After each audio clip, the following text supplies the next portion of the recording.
সন্তানের সাথে যারা পরীক্ষা দিচ্ছে তাদের যেভাবে গ্রেফতার করা হচ্ছে এবং তারা বলতেছে যে আমরা ছাত্রদের কোনো হয়রানি করতেছি না, কিন্তু তাদেরকেই ধরা হয়েছে। তারা কি পরীক্ষা দেওয়ার মতো মনোনয়ন আছে? নাই। তারা আমরা পরীক্ষা দিব না, আমাদের ছেলেদের পরীক্ষা দিতে দিব না।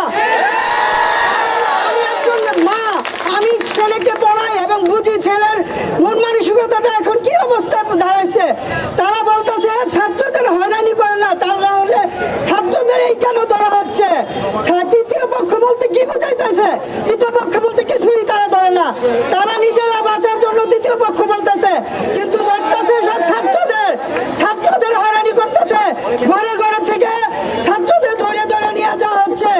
আমরা চাই মা হিসাবে, সন্তান হিসাবে আমাদের সন্তানরা যাতে নিরাপত্তা থাকতে পারে, সন্তানরা যাতে পরীক্ষা ভালোভাবে দিতে পারে, তাদের মন মানসিকতা যাতে ভালো থাকে। আজকে ছাত্র আগামী দিনের ভবিষ্যৎ, তাদেরই যদি আমরা মেরে ফেলি, তাদেরই যদি ধরে নিয়ে মন মানসিকতা নষ্ট করে ফেলি, কিসের দেশ, কিসের স্বাধীনতা? কোনো স্বাধীনতা নাই। আমি চাই শেখ হাসিনা নির্বাক যাক এবং সন্তানটা ভালোভাবে বাঁচুক, তারা তাদের মন মানসিকতা নিয়ে দেশে মাথা উঁচু করে দাঁড়াতে পারুক।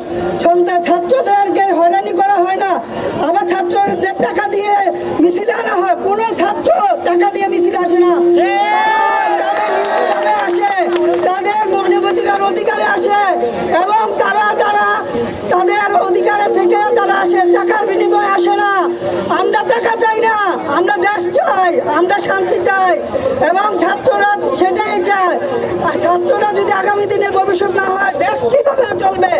আমি চাই সরকার নিপাত যাক এবং ছাত্রদের যাতে হয়রানি না করা হয়, ছাত্রদের যাতে কোনো ধরাধরি না হয়, সে ব্যাপারে আব্দুল কাদের ইন্ডিয়ায় আমি অনুরোধ করবো সে যাতে কোনোভাবে কোনো ছাত্রকে হয়রানি না করে।